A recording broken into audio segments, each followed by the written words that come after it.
The brass knocker on the Whitmore plantation manor struck 3 times against the oak door just after dusk on October 7th, 1843. Elias Moore walked through the dim hallway to answer it, his calloused hands still carrying the scent of the cotton fields. When he pulled open that heavy door, no one stood on the other side, just empty darkness and the sound of cicadas in the magnolia trees. But the knocker, that's what folks couldn't explain later. It kept tapping, steady as a heartbeat, 3 strikes every hour through the night. By morning, Elias was gone, vanished like smoke. And that knocker, it didn't stop for 7 days straight, tapping away with no hand behind it, no wind to move it, nothing but the memory of the last enslaved man to touch it before he walked into history and left behind a mystery that would haunt Alabama for generations. Before we carry on, please hit the subscribe button to make my day and let me know where you are watching from in the comments. The Whitmore plantation stretched across 2,000 acres of Alabama soil, dark earth that had been worked by enslaved hands for 3 generations. Cotton grew in endless rows that seemed to touch the horizon, white bowls ready for picking under the October sun. The manor house sat at the center of it all, a testament to wealth built on suffering, with its white columns and wraparound porch, its brass fixtures imported from England, and its windows that reflected the sunset like they were made of gold instead of glass. Elias Moore had been born on this land 28 years earlier, in a cabin near the edge of the property where the slave quarters formed their own small village of weathered wood and packed earth floors. His mother, Dinah, had died bringing him into the world, and his father, a man named Augustus, who'd been sold away when Elias was just 3 years old, remained only as a fading memory of strong hands and a deep voice singing work songs. Elias had been raised by his grandmother, Old May, who knew remedies for every ailment and stories for every occasion, who taught him to read in secret by candlelight using a Bible she'd kept hidden in a hollow beneath their cabin floor. The Whitmore family consisted of Master Jonathan Whitmore, a man of 45 with graying temples and a disposition that could shift from genial to cruel in the span of a heartbeat. His wife Constance, who spent her days orchestrating social gatherings and pretending not to see the realities of how her comfort was purchased. Their son Malcolm, 22 and recently returned from university in Virginia, with ideas about plantation management that made even his father uneasy, and their daughter Adelaide, 17 and possessed of a curiosity about the world that her mother found deeply troubling. They lived in that manor house with its 12 rooms and its mahogany furniture, attended by house servants who moved through the spaces like shadows, present but meant to be invisible. Elias worked primarily in the fields, his hands knowing the feel of cotton bolls and the weight of the picking sack. His back familiar with the ache that came from dawn to dusk labor under the Alabama sun. But he also served in the house when needed, particularly in the evenings when guests arrived and extra hands were required. He'd learned to move quietly, to anticipate needs before they were spoken, to make himself useful without being noticed. This dual role, straddling the world of field and house, gave him a perspective that many others on the plantation didn't share. He saw how the Whitmores presented themselves to visitors, all gracious hospitality and refined manners, and he saw how they truly were when the doors closed and the guests departed. On that October evening, Elias had been called in from the fields earlier than usual. Master Malcolm had announced at breakfast that he expected visitors, business associates from Mobile interested in discussing cotton futures and shipping arrangements. The house had been in commotion all day, with Constance directing the cleaning and cooking, Adelaide arranging flowers in the parlor, and Jonathan ensuring that his finest bourbon was properly displayed in the study. Elias had been scrubbed clean of field dirt, given a pressed shirt and trousers that marked him as house staff, and stationed near the dining room to assist with serving when the meal began.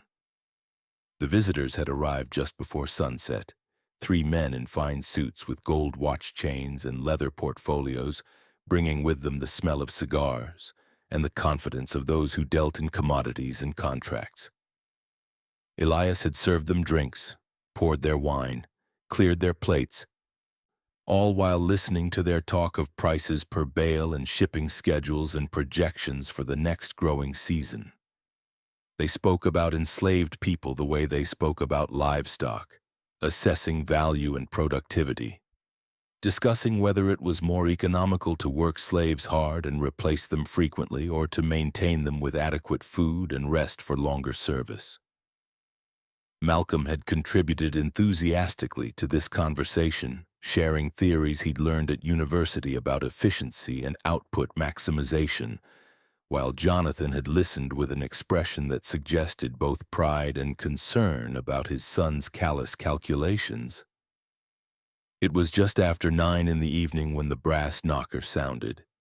3 sharp raps, clear and distinct even over the rumble of male conversation in the dining room. Elias had been standing in the hallway waiting to be called back for the next course when he heard it. The sound carried through the house with an oddly resonant quality, as if the brass itself wanted to be heard. He'd moved immediately toward the front entrance, his footsteps quiet on the polished wooden floors, past the paintings of Whitmore ancestors who stared down from their frames with expressions of permanent disapproval. The front door of the manor was solid oak, 8 feet tall and 4 inches thick, with elaborate carvings of cotton bowls and magnolia flowers worked into the wood. The brass knocker mounted at its center was shaped like a lion's head, mouth open to hold the heavy ring that visitors would lift and let fall to announce their presence. Elias had polished that knocker just that morning, bringing the brass to a high shine that caught and held the lamplight. Now, as he reached for the iron handle to open the door, the knocker struck again. 3 more raps, perfectly spaced, each one identical in force and duration to those that had come before. He pulled the door open, expecting to see another late-arriving guest or perhaps a servant with a message. The porch was empty. Beyond it, the circular drive lay still in the moonlight. No carriage, no horse, no human figure anywhere in sight. The night air rushed in, carrying the scent of jasmine and turned earth, and from somewhere in the darkness came the call of an owl. Elias stepped out onto the porch, peering into the shadows, checking the corners where someone might conceivably be hiding as a prank. Nothing. He walked to the edge of the porch, looking down the drive toward the front gates, but saw only the tunnel of oak trees with their hanging moss creating corridors of deeper darkness. Behind him, the knocker struck again. 3 times. Elias spun around to see it, the brass ring falling against the striker plate with the same steady rhythm. But no hand gripped it, no string pulled it, no wind moved it. It simply fell of its own accord, suspended in the air for a moment between strikes as if held by invisible fingers, then dropping to sound against the door. His heart began to beat faster, a cold sensation spreading through his chest despite the warm night air. He approached slowly, watching the knocker as if it might suddenly reveal its secret, but there was nothing to see except brass and wood and his own reflection distorted in the polished metal. "Elias," Master Jonathan's voice came from inside, irritated at the delay. "Who's calling at this hour?" "No one, sir," Elias called back, his voice steadier than he felt. "There's no one here." "Then why did you open the door?" The question was followed by footsteps as Jonathan appeared in the hallway, his face flushed from bourbon and rich food. He came to the threshold and looked out at the empty porch, then at Elias with an expression of annoyance. "Playing games?" "No, sir. The knocker sounded, but when I opened the door, there was no one outside." Jonathan grunted, the sound dismissive. "Wind, probably, or some animal bumped against it. Close the door and get back to your duties." He turned away, but as he did, the knocker struck again. 3 times. Jonathan froze, then slowly rotated back toward the door. His eyes went to the brass fixture, watching it settle into stillness after the final strike. Did you see that move? Yes, sir. But no one's touching it. It wasn't a question, more an observation spoken to convince himself of what his eyes were reporting. Jonathan walked onto the porch, his movements deliberate, and reached out to grasp the knocker. He lifted the ring and let it fall, listening to the sound it made. Then he examined the mounting, checking for loose screws or some mechanical explanation for independent movement. He found nothing amiss. The knocker was solidly attached, its mechanism simple and straightforward, offering no possibility for spontaneous operation. Must be settling. Old brass sometimes does strange things with temperature changes. Close the door and return to the dining room. Elias pulled the door shut and followed his master back inside, but the uneasy feeling remained coiled in his stomach like a snake.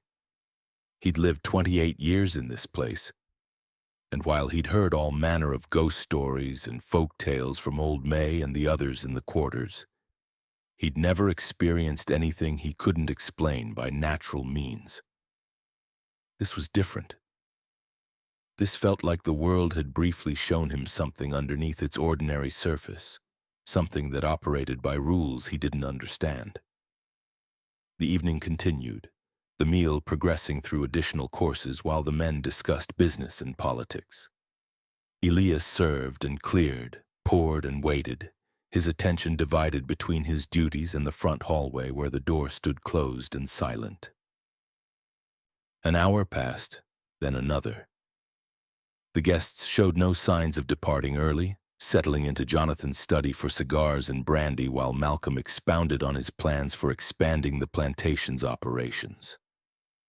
Adelaide had retired to her room and Constance had excused herself to the parlor with needlework that she barely touched, her attention instead on a novel she kept partially hidden beneath the embroidery frame. At 11 o'clock exactly, the knocker sounded again. 3 strikes, clear and distinct, audible even in the study where the men had gathered. Conversation stopped. Jonathan set down his brandy glass with a sharp click against the side table. "Elias, the door!" This time, when Elias opened it, he felt no surprise at finding the porch empty. He'd expected it. What he hadn't expected was the cold that rushed in with the night air, a temperature drop so sudden and severe that his breath puffed white in front of his face despite the October warmth. Behind him, he heard Malcolm's voice, sharp with skepticism and irritation at the interruption. "Probably slaves from the quarters playing tricks. Father, you should have them all questioned." "It's not the quarters," Elias said, the words out before he could stop them.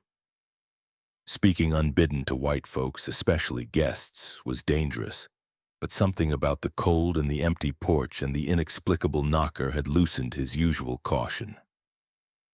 "They wouldn't dare come to the big house at night, and they certainly wouldn't risk your anger over a prank." Jonathan appeared behind him, bringing the 3 visitors with him, all of them curious now about the mysterious caller who wasn't there. They crowded the doorway, looking out at nothing, and as they watched, the knocker struck again. 3 times. In the lamplight spilling from the house, they could all see it clearly, the brass ring lifting and falling with mechanical precision, moved by no visible hand, pulled by no string or wire. One of the visitors, a man named Crawford with mutton chop whiskers and a waistcoat straining over his belly, made the sign of the cross and backed away from the door, muttering something about unholy manifestations. "There's a rational explanation," Malcolm insisted, though his voice carried less certainty than his words. He pushed past Elias and Jonathan, stepping fully onto the porch and grabbing the knocker himself. He held it firmly in his grip, preventing any movement, and stood there for a long moment as if daring the supernatural to challenge him. Nothing happened. He released the knocker and stepped back, a triumphant expression forming on his face. "See? It's just..." But he didn't finish the sentence because the knocker immediately struck again, 3 times. While he was standing right next to it, close enough to see there was absolutely nothing making it move. Malcolm retreated quickly, his face pale in the lamplight. The visitors began making excuses about the late hour and early travel plans, gathering their belongings with the transparent haste of men fleeing something they didn't want to acknowledge. Within 20 minutes, they'd departed in their carriages, leaving the Whitmore family and their house servants to deal with the knocking door. Jonathan ordered everyone to bed, his tone brooking no argument. "It's some trick of acoustics or air pressure, nothing more. We'll examine it properly in daylight." But even as he said it, the knocker struck again, and they could all see his hands trembling slightly as he closed and locked the door from inside. Elias was dismissed back to the quarters along with the other house servants who'd been working that evening. They walked together through the darkness past the outbuildings and storage sheds toward the cluster of cabins that housed the plantation's enslaved population. News of the mysterious knocker had already spread, carried by those who'd been within earshot of the commotion. People came out of their cabins despite the late hour, wanting to know what had happened, asking questions in urgent whispers. Old May was waiting on the step of the cabin she shared with Elias and 3 other people. She was past 70 now, her hair completely white and her back bent from decades of labor, but her mind remained sharp and her presence commanded respect throughout the quarters. She'd been born in Africa, though she rarely spoke of it, and had survived the middle passage in the hold of a ship whose name she'd never known. She'd been enslaved in 3 different places before ending up on the Whitmore plantation, and she'd seen things that gave her an authority on matters both natural and otherwise. "Tell me," she said when Elias reached her. And he did, describing the events of the evening in detail while she listened without interruption. When he finished, she was quiet for a long time, her dark eyes reflecting the small fire burning in the hearth inside the cabin. Finally, she spoke. "The door has opened." "What door?" Elias asked, though something in him already knew she wasn't talking about the physical door on the Whitmore manor. "The door between what is and what could be, between this world and the next, between captivity and freedom." She reached out and took his hand, her fingers thin and strong despite their age. "Something is coming, child. Something that's going to change everything. That knocker, it's announcing an arrival, but not of any person who walks on this earth. You think it's a ghost? A spirit? I think it's an invitation," she said, "and I think it's meant for you." Sleep proved impossible that night. Elias lay on his pallet on the cabin floor, listening to the breathing of the others around him, staring up at the dark ceiling and thinking about brass knockers and invisible hands and doors that opened onto nothing. Old May had refused to elaborate on her cryptic pronouncement, saying only that he would understand when the time came. Around midnight, he heard it again, even from this distance, the faint but unmistakable sound of the knocker striking against the manor door. 3 times, then silence. An hour later it repeated, 3 strikes. He counted them through the night, noting their perfect regularity once per hour on the hour, never varying in rhythm or intensity. Dawn came gray and cool, mist rising from the fields and hanging in the air like suspended rain. The plantation bell rang at 5:30, calling everyone to the morning meal before work began. Elias joined the line at the communal kitchen, receiving his portion of corn mush and molasses, eating quickly because there was never enough time between the bell and the overseer's arrival to rush them to the fields. He saw Master Jonathan emerge from the manor house, already dressed for the day, walking toward the overseer's cabin with determined strides. Words were exchanged that Elias couldn't hear, but the result was clear enough when the overseer, a man named Garrett who'd lost his left eye in some past violence and wore a permanent expression of mean satisfaction, came striding toward the quarters with his whip coiled on his belt. "Everyone to the fields now," Garrett shouted. "Master wants a full day's work to make up for last night's foolishness. Anyone who doesn't meet their quota will answer for it." His good eye swept across the assembled people lingering on Elias. "You, Moore, Master wants you at the house. Says you're on door duty today. Going to stand there and catch whoever's playing tricks." So Elias spent that day stationed in the front hallway of the manor, positioned where he could see the door and the brass knocker mounted upon it. He was given a straight-backed chair, though sitting felt wrong when he was so accustomed to constant motion and labor. The house moved around him in its daily rhythms, servants cleaning and cooking, Constance directing activities with her usual distracted efficiency. Adelaide practicing piano in the music room, Malcolm shut away in the study with plantation ledgers. Jonathan checked on Elias periodically, asking if anything unusual had occurred, seeming both disappointed and relieved when the answer was consistently negative. The knocker remained silent throughout daylight hours. It hung there on the door, ordinary brass reflecting the light that came through the window beside the entrance, showing no hint of the night's strangeness. Elias studied it from his chair, looking for any sign of mechanism or trick. But it was exactly what it appeared to be. A simple knocker made of solid brass mounted with 2 screws into the thick oak of the door, operating by the most basic principle of a ring lifted and dropped against a striker plate. There was nothing about it that should allow for independent movement. Adelaide came to talk to him in the afternoon, appearing in the hallway with a book under her arm and curiosity bright in her eyes. "Is it true what Malcolm says, that the knocker moved by itself?" "Yes, miss," Elias replied, his eyes focused on a point past her shoulder, knowing better than to meet her gaze directly. "But that's impossible. Things don't move without force applied to them. My tutor explained the principles, Newton's laws." "I don't know about laws, miss. I only know what I saw." She moved closer, lowering her voice even though no one else was in the hallway. "Do you believe in ghosts, Elias?" The question was dangerous in ways she probably didn't understand. Enslaved people's beliefs were often mocked or punished, dismissed as superstition and ignorance, especially when they contradicted white folks' understanding of how the world worked.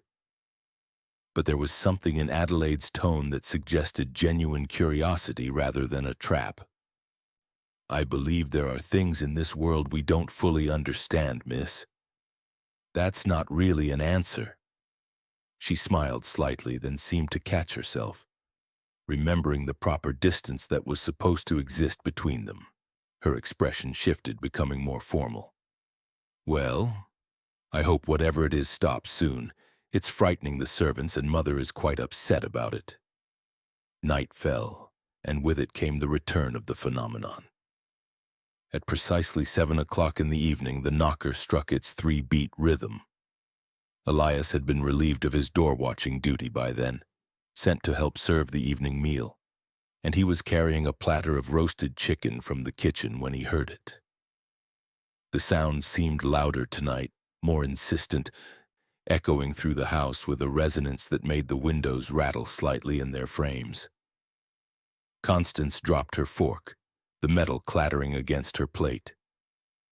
Jonathan stood abruptly from his chair at the head of the table. Malcolm's face had gone pale, all his earlier skepticism transformed into obvious unease. "I'll see who it is," Jonathan said, but he didn't move immediately, standing there beside the table as if gathering courage. When he finally walked to the front door, the rest of the family followed, with Elias and the other servants trailing behind. Jonathan grasped the handle and pulled the door open with a sudden, forceful movement, as if he could catch trickery by surprise. The porch was empty. The drive beyond was empty. The night held nothing but crickets and the rustle of wind through the oak trees. And then the knocker struck again, with the door open, with all of them watching. The brass ring lifted itself impossibly into the air, held there for a moment as if grasped by an invisible hand, then fell with deliberate force against the striker. Once, twice, 3 times. Constance made a small sound of distress. Adelaide gripped her mother's arm. Malcolm took a step backward, colliding with one of the servants behind him. Jonathan slammed the door shut, his breathing audible in the sudden silence that followed. "Get the priest," he said. "Send someone to town first thing tomorrow. Tell Father Benedict we need him here immediately. Tell him—" He paused, seeming to wrestle with the words. "Tell him we have something unholy in our house." The knocker continued through that night, striking once per hour with mechanical regularity. By morning, everyone on the plantation knew about it. Field hands spoke of it in whispers as they worked the cotton rows. House servants made warding signs when they passed the front door. In the quarters, old May sat outside her cabin and listened to the distant sound carried on the wind, nodding slowly as if it confirmed something she'd long suspected. Father Benedict arrived on the third day, a thin man with iron-gray hair and the kind of rigid certainty that came from years of unchallenged authority. He brought holy water and his Bible and an air of professional competence that seemed designed to reassure the Whitmore family that this matter would be resolved quickly and definitively. He examined the door and the knocker, blessed both with water sprinkled from a small vial, and recited prayers in Latin that none of those present understood. He declared that the house should be consecrated room by room, and he set about doing this methodically, moving through the manor with his Bible open and his voice raised in ritual intonation. Nothing changed.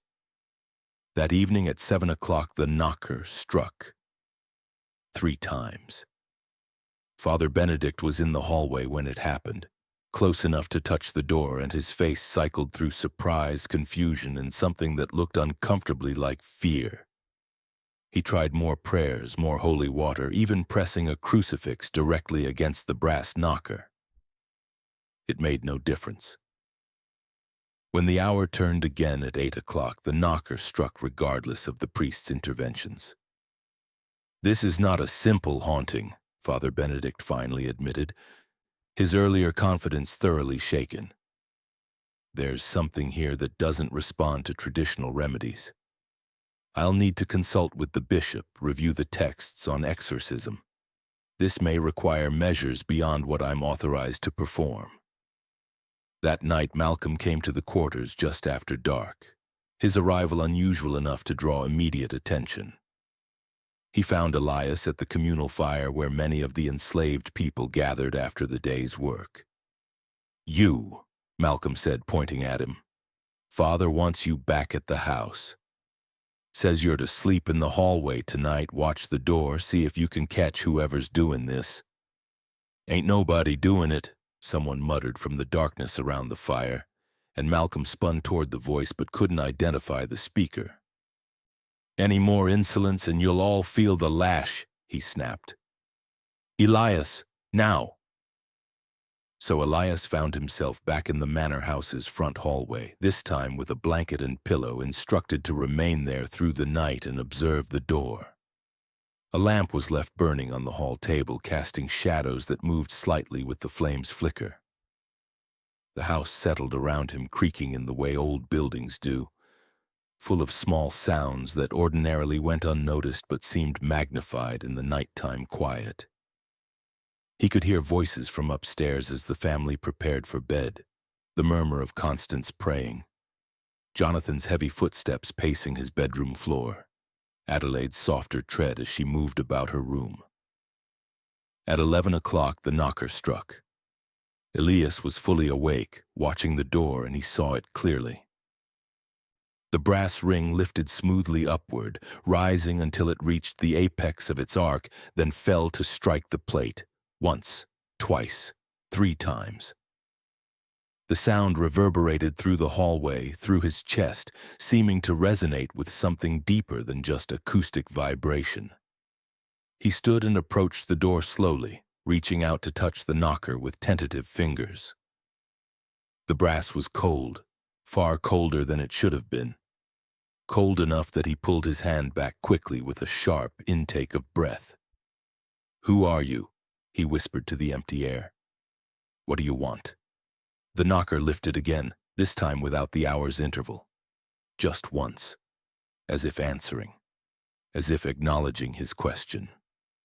Elias felt the hair rise on the back of his neck, but underneath the fear was something else, something that felt almost like recognition. Old May's words echoed in his memory. An invitation, meant for you. I don't understand, he said, still speaking quietly to the door, to the knocker, to whatever presence animated it. What am I supposed to do? The door swung open, not violently but smoothly, as if someone had turned the handle and pushed it ajar. Beyond lay the porch, the darkness, the night, and something else. Elias couldn't have described it if his life depended on the description, but he could feel it. A kind of opening that had nothing to do with the physical door. It was as if the darkness itself had become a threshold, a passage leading somewhere that wasn't Alabama, wasn't the plantation, wasn't any place that existed on ordinary maps. He heard footsteps on the stairs behind him, Jonathan's voice rough with sleep and fear. Elias? What's happening down there? The moment broke. The door was just a door again, open to the normal night. Elias closed it quickly, turning to face his master, who appeared at the bottom of the stairs in his nightshirt, holding a candle that threw wild shadows across his face. The door opened, sir. By itself. Did you see anyone? Anything? No, sir. Just the door opening. Jonathan approached, peered out the window beside the entrance as if expecting to see evidence of an intruder. Found nothing. He stood there for a long moment, then spoke without turning around. What do your people say about this? In the quarters, what are they saying? The question was dangerous. White folks rarely wanted to hear what enslaved people actually thought, and admitting to beliefs they considered primitive or heathen could result in punishment. But Jonathan's voice held a quality Elias had never heard before, something like genuine uncertainty, maybe even a hint of desperation. Old May says it's a sign, a door opening between worlds. Between worlds, what does that mean? I don't know, sir. She won't say more than that. Jonathan was quiet for several heartbeats, then, stay here, watch the door, report anything unusual immediately. He retreated back up the stairs, taking his candle with him, leaving Elias alone again in the hallway. The night continued. The knocker struck at midnight, then at 1, 2, 3 in the morning. Each time, Elias watched it move with its impossible animation, listened to the sound echo through the sleeping house. Each time he felt that sense of opening, of threshold, of invitation to step through into something unknown. By dawn, he was exhausted but also oddly calm, as if he'd moved past fear into some other state of awareness. The fourth day brought more visitors, this time of a different sort. Word had spread beyond the plantation, carried by the priest or perhaps by servants with connections to other households. People came to witness the phenomenon, some skeptical, others believers in the supernatural seeking confirmation. Jonathan tried to turn them away at first, but there were too many, and some were men of influence whose requests couldn't easily be refused. By afternoon, there were 15 people gathered in the manor house waiting for evening and the knocker's expected performance. Elias served them refreshments, moved among them with the practiced invisibility of someone accustomed to being simultaneously present and ignored. He listened to their theories, their explanations, their arguments about what could cause such a thing. Several claimed it was proof of the afterlife, evidence of spirits restless and seeking. Others insisted there must be a mechanical explanation, some clever device or trick of engineering that produced the effect. One man, a professor from a college in Montgomery, spoke at length about mass hallucination and the power of suggestion, theorizing that the knocker might not actually be moving at all, that everyone was simply convinced they saw it move because of the collective expectation. At 7 o'clock, in front of all these witnesses, the knocker struck.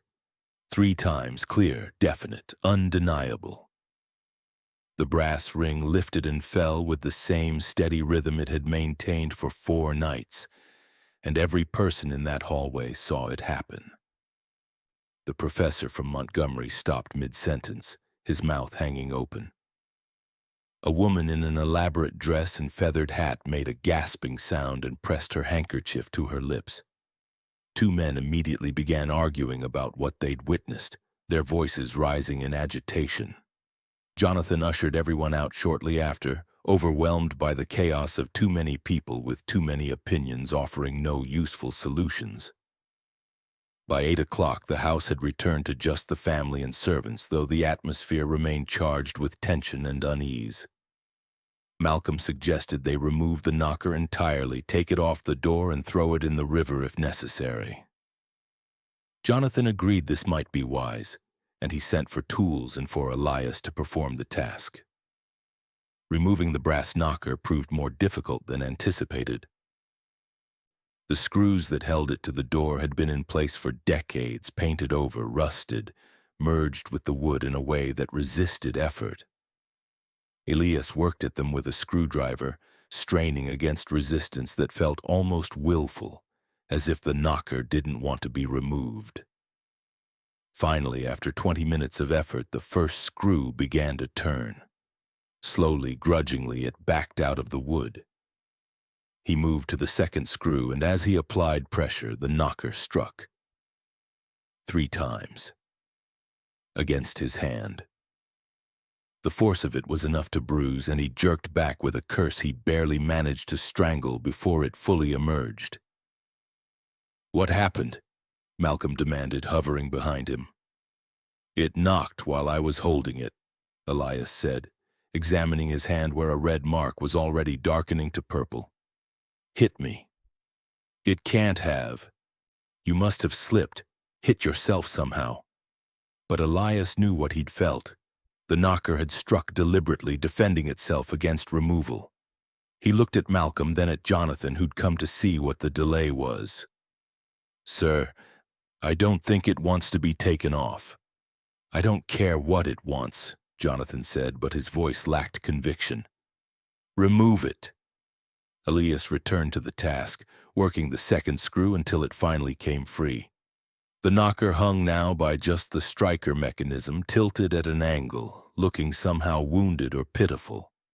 He reached up to lift it away from the door, and the moment his fingers touched the brass, cold shot through his hand like he'd plunged it into ice water. The cold traveled up his arm, into his chest, and suddenly he wasn't in the hallway anymore. He was standing in darkness, and complete and total, the kind of darkness that exists in deep caves or sealed rooms. Absence of light so profound that it became almost tangible. But he wasn't alone. There was something there with him, a presence that he could feel even if he couldn't see it. It moved around him, circling, examining, and when it spoke, the voice came from everywhere and nowhere. "Why do you hesitate?" The words weren't spoken in English exactly, or in any language Elias knew, yet he understood them perfectly. "The door is open, the path is clear. Why do you remain?" "I don't understand what you're asking," Elias said into the darkness. "What door? What path?" "The path to freedom, to elsewhere, to what you've dreamed of every night since you were old enough to understand what chains were." The presence moved closer, and he felt something like breath against his face, cool and carrying a scent he couldn't identify. "I am the opening. I am the way. I am the answer to the question you've been asking your entire life. Who are you? I am what comes when the barrier thins, when suffering reaches a certain pitch, a certain purity. I appear, not to comfort, not to revenge, but to offer passage, to those brave enough to take it. Passage to where? Does it matter? Could anywhere be worse than here?" The question hung in the darkness, and Elias couldn't answer because the truth was no, probably not. Anywhere had to be better than enslavement, Then the constant weight of being owned, of being property, of knowing that every moment of his life was subject to another person's whim. But there was old May to consider. There were others in the quarters who depended on him, who looked to him for small acts of solidarity and resistance. There was the simple fact that he existed, that he had a life however circumscribed, and stepping through an impossible door into darkness offered no guarantee of anything except leaving this life behind. What happens if I go through? You'll never be enslaved again. Simple, direct, promise without elaboration. And what happens to the door after I go through? To the knocker? It closes the way seals. I move on to the next place where I'm needed. So no one else can follow? Would you have them follow into unknown danger? Or would you go first, scout the path, bear the risk yourself? Another question he couldn't easily answer. Elias stood in the darkness, feeling the presence circling him, waiting for his decision. Part of him wanted to step forward immediately, to take whatever chance was being offered. But another part, the part that old May had trained in patience and careful thought, that part needed more time. Can I have until sunrise to decide? The presence seemed to consider this, then, yes, but only until sunrise. At dawn, the door closes whether you've passed through it or not. One way or another, I will be gone from this place by morning. The darkness released him. He was back in the hallway, his hand still on the knocker, Jonathan and Malcolm staring at him with expressions of alarm. Elias? Jonathan's voice sounded like it was coming from a great distance. Can you hear me? You've been standing there frozen for 5 minutes. 5 minutes. It had felt like an hour, like no time at all. Elias released the knocker and stepped back. I'm sorry, sir, I felt dizzy for a moment. Forget removing it tonight, Jonathan said. Go back to the quarters. We'll deal with this tomorrow. Elias left gladly, walking out of the manor house and through the plantation grounds toward the cabins. The night was warm, cicadas singing their endless song, stars brilliant overhead in a sky unmarred by clouds. Normal. Everything so achingly normal except for the impossible choice weighing on him with each step. Old May was waiting as he'd known she would be. She sat by the fire that still burned outside their cabin, her face illuminated by the flames, her eyes bright and knowing. It spoke to you, she said when he sat down beside her. Yes. And it offered you a way out. Yes. She nodded slowly, feeding another small branch to the fire. I wondered if it would be you. Hoped it would be. You're smart, Elias. Smarter than most. You can read and write, you understand things. If anyone can make use of what's being offered, it's you.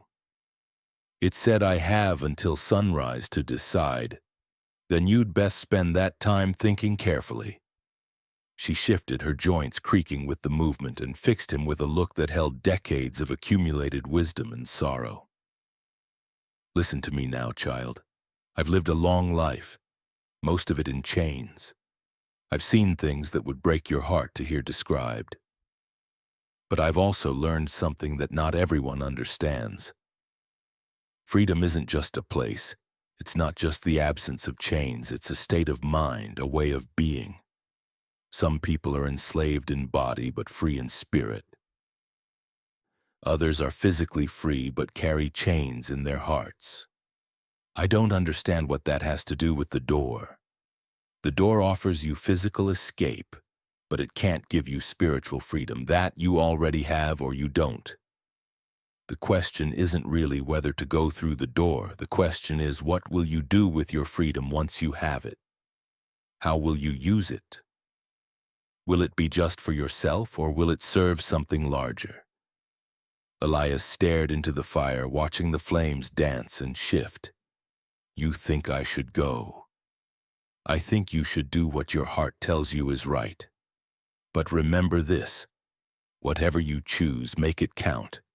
Don't waste the gift, whether the gift is the door or the gift is remaining here to help others. Both are valuable. Both have purpose. They sat in silence for a while. And then others began to appear, drawn by some invisible signal that important matters were being discussed. People came and sat around the fire, not asking questions, just being present in that way communities do when one of their own faces a significant moment. Someone began singing softly, an old song that Elias recognized from childhood, and others joined in, harmonies weaving together in the darkness. The music spoke of sorrow and hope, of endurance and dreams of deliverance, and listening to it, Elias felt tears track down his face, though he wasn't quite sure why he was crying. Midnight came, and the distant sound of the knocker striking carried to them on the wind. 3 beats. Then silence.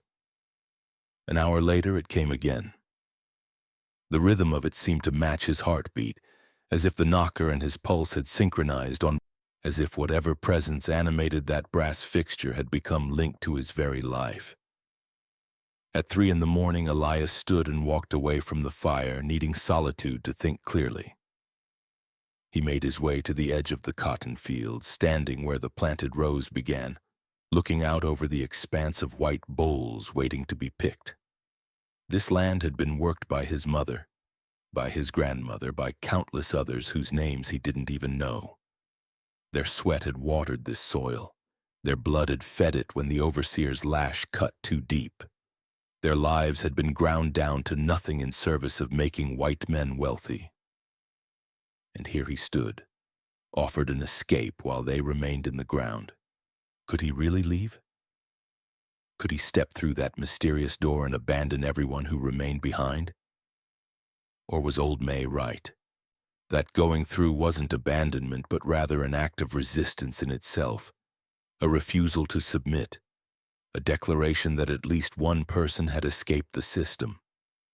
He thought about his father, Augustus, who'd been sold away to some unknown place when Elias was barely old enough to remember him. Was his father still alive somewhere, still enslaved, wondering what had become of his son? If Elias went through the door, Augustus would never know. He'd search for his son in this world and never find him, never learn that Elias had passed beyond reach into some other realm. The thought sat heavy on his heart. But then again, Augustus had been stolen away by sale. Elias would be choosing to leave. There was power in that choice, agency in that decision. He would be taking control of his own fate in a way that enslaved people almost never could. Dawn approached, the sky beginning to lighten at the eastern horizon, stars fading one by one. Elias made his way back through the plantation, past the outbuildings and gardens, up to the manor house. The door would be locked at this hour, but he knew a way in through the kitchen entrance that was never fully secured. He slipped inside, moving quietly through the dark house, arriving at the front hallway just as the first rays of sunlight touched the windows. The knocker hung there on the door, the brass dull in the dim pre-dawn light. Elias stood before it, his decision made, though his heart still raced with the enormity of what he was about to do. He reached out and touched the cold metal one final time, and the presence returned, filling the space around him. "You've chosen." "Yes," Elias said, "I'll go through, but I need you to promise me something." "I don't make bargains." "Not a bargain, a promise. When you leave here, when you close this door, I need you to open others. Find other people in chains. Offer them what you've offered me. Don't let this be the only time. Don't let me be the only one who gets this chance." The presence was silent for a long moment. Then, "You ask for others before yourself. Interesting, rare. Yes, I promise. As long as suffering calls, I will answer. As long as chains bind, I will offer keys. You have my word, Elias Moore." "Then I'm ready." The door swung open, but what lay beyond wasn't the porch, wasn't the plantation drive. It was the darkness he'd experienced before, but now it held points of light. distant stars or something like them, suggesting vast spaces and unfathomable distances. A cool wind blew from the opening, carrying scents of places he'd never been, sounds of things he'd never heard. And underneath it all was a feeling of possibility so immense it almost hurt. Elias turned back for one last look at the hallway, at the manor house that had been the center of his entire existence. He thought about old May and the others in the quarters, about Adelaide and her curiosity, about even Jonathan and his conflicted attempts to be both master and human. He thought about the cotton fields and the overseer's whip and the 100 small indignities that made up his daily life. And then he thought about what lay ahead, unknown but free. He stepped through the door. The transition was instantaneous and eternal, a moment that contained multitudes. He felt himself stretched across impossible distances, compressed to a single point, expanded to encompass galaxies. He was everywhere and nowhere, everything and nothing. Time lost meaning. Space became irrelevant. He existed in a state beyond normal understanding, held in the passage between one reality and another. And then he was standing on solid ground again, though it wasn't ground he recognized. The surface beneath his feet was smooth and slightly warm, dark material that seemed to absorb light rather than reflect it. Above him, a sky held 2 moons, both of them larger than the moon he'd known, casting double shadows that overlapped and created strange patterns. The air smelled of something like cinnamon and rain, and in the distance he could hear water moving, though whether it was a river or ocean he couldn't tell. He wasn't alone. There were others here, dozens of them, maybe hundreds, all of them standing in confused groups, looking around with expressions that mirrored what he felt. People of all ages, all complexions, dressed in clothing that ranged from rags to relative finery. And they all had one thing in common, the look of those who'd been freed from something terrible, carrying both relief and bewilderment in equal measure. An older woman approached him, her hair in gray braids, her face showing the marks of a hard life, but also a kind of fierce joy. "You came through a door, too?" she asked. "Yes, a door with a knocker. In Alabama. Mine was in Georgia, a window that opened onto this place instead of the street." She smiled, and it transformed her face into something beautiful. "I don't know where we are, but I know what we're not. We're not enslaved anymore." Others began to gather, sharing their stories. Each had experienced something similar, some impossible threshold that had opened in their world and led here. A man from Louisiana had walked through a mirror. A child from Mississippi had climbed into an old wardrobe and come out here instead of where he'd entered. A woman from Virginia had descended into a well that should have led to water, but instead led to this strange new ground. They were all free. Whatever this place was, whoever they were now, they were no longer property, no longer chattels, no longer subject to the whims of masters and overseers. The realization spread through the gathering like a wave, and then someone began to sing. The song was one Elias knew, an old spiritual about crossing rivers and reaching promised lands, and the voices joined together in harmonies that rose into the strange double-mooned sky. Back in Alabama, dawn fully broke over the Whitmore plantation. Jonathan descended the stairs to find the front door standing open, the brass knocker hanging motionless and ordinary. A thorough search revealed that Elias was missing. His pallet in the quarters showed no sign of disturbance. No one had seen him leave. He had simply vanished as completely as if he'd never existed. The knocker never moved on its own again. It hung there on the door for another 3 years before Jonathan finally had it removed and replaced with a simpler fixture. The original knocker was stored in the attic, where it gathered dust among other discarded objects. Sometimes, on quiet nights, people claimed they could hear it tapping, 3 beats in steady rhythm, but most dismissed this as imagination or the wind.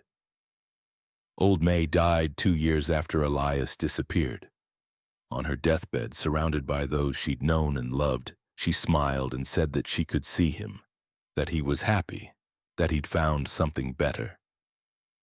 People assumed she was having visions brought on by fever, but she insisted until her last breath that Elias Moore had walked through a door into freedom and that someday, somehow, doors would open for all of them. The story spread throughout Alabama and beyond, carried by those who'd witnessed the knocker's strange behavior, embellished and altered with each retelling until it became more legend than history. Some said Elias had been taken by spirits. Others claimed he'd run north and the knocker had been a sign of the Underground Railroad. A few suggested he'd been murdered and his body hidden, the knocker's movement merely coincidence. But those who'd been there, who'd seen the brass ring lift and fall with no hand behind it, they knew there was more to the story than rational explanations could contain. In the quarters, after old May died, a new tradition began. On the anniversary of Elias's disappearance, people would gather and tell his story, keeping his memory alive. They'd speak of the slave who left the door knocker tapping with no hand behind it, who'd walked through an impossible threshold into whatever lay beyond.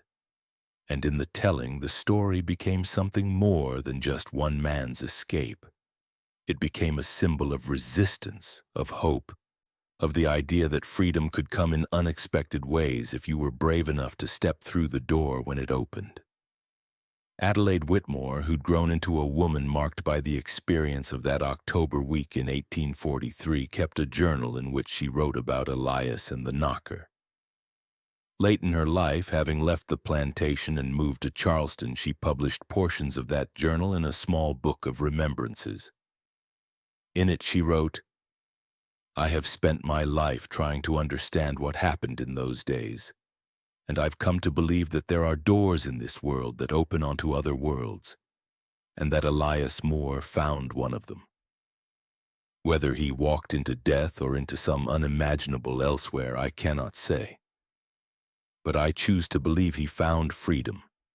In a nation built on the denial of freedom to so many, perhaps the only true escape is through doors that don't obey the ordinary rules of reality." The Whitmore plantation operated for another 20 years before being destroyed during the Civil War. Union soldiers burned the manor house to the ground, and the enslaved people who'd been held there were freed by the Emancipation Proclamation and the final Union victory. Among those who'd survived to see freedom come through law rather than supernatural intervention, several claimed to have dreams about Elias, visions of him in a place where 2 moons hung in the sky, and the ground held a warmth that spoke of welcome rather than labor.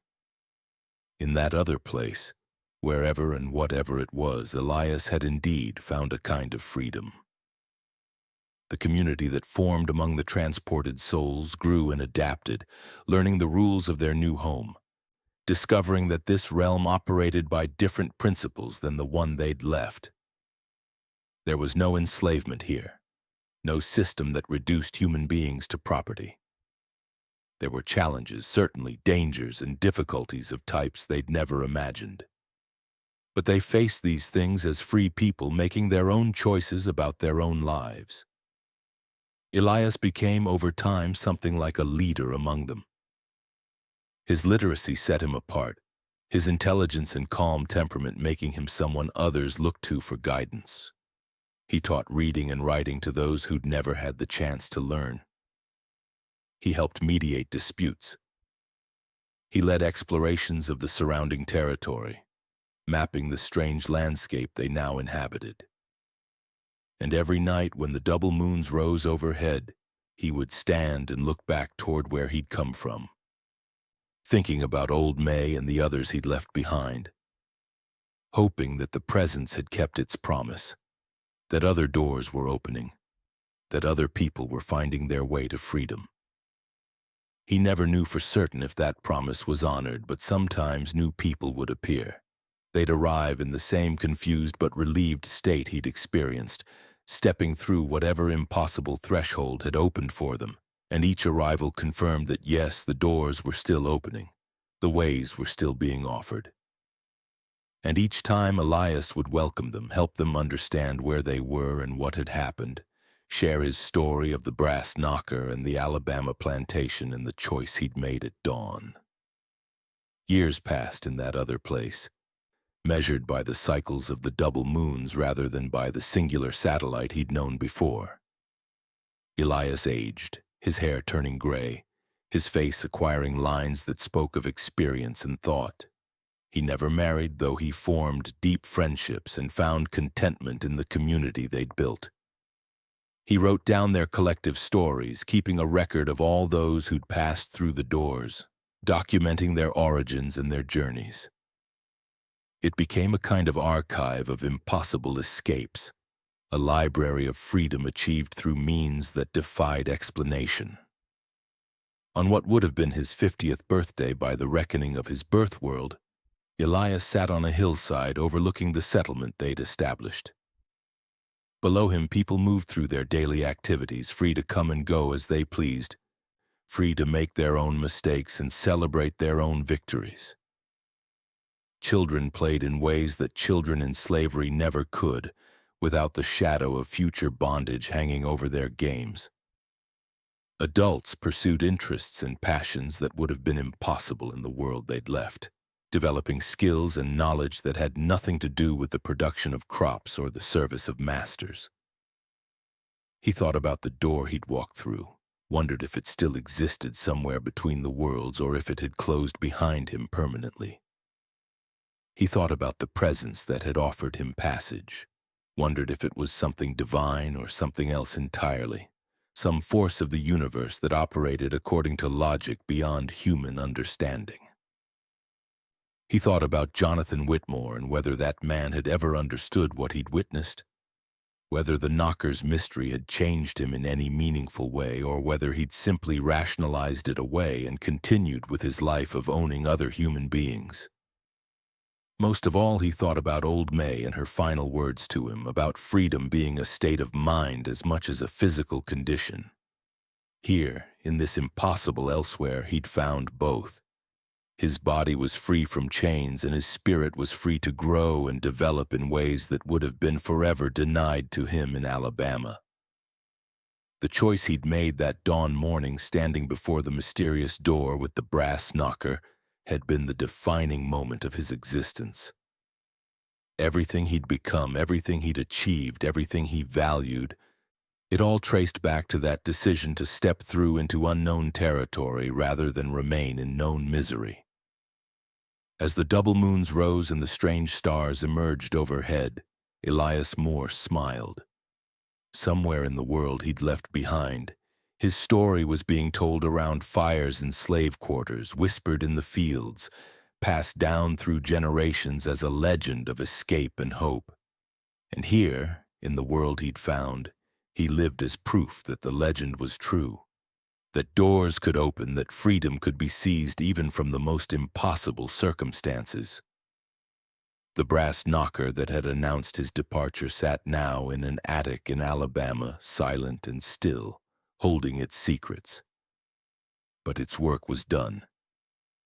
It had opened a door when one was needed. It had offered passage to one who was brave enough to accept, and in doing so, it had created a story that would outlive everyone who'd witnessed it, a mystery that would be debated and discussed for generations, a reminder that the world contained more possibilities than slavery's rigid logic could accommodate.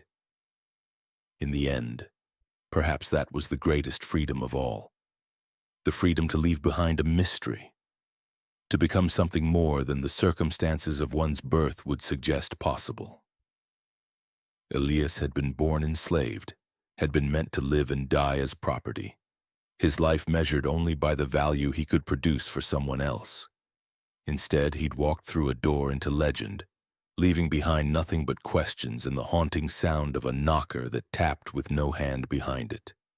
And somewhere in the spaces between worlds, in the thin places where reality grew permeable and doors could open onto impossible elsewheres, the presence that had made his escape possible moved on to the next place where suffering had reached the necessary pitch. It would offer other passages, other chances, other doorways to those brave enough or desperate enough to step through. The work continued, patient and inexorable, creating small miracles of liberation one person at a time, leaving behind mysteries that would become legends that would inspire resistance and hope in those who remained behind.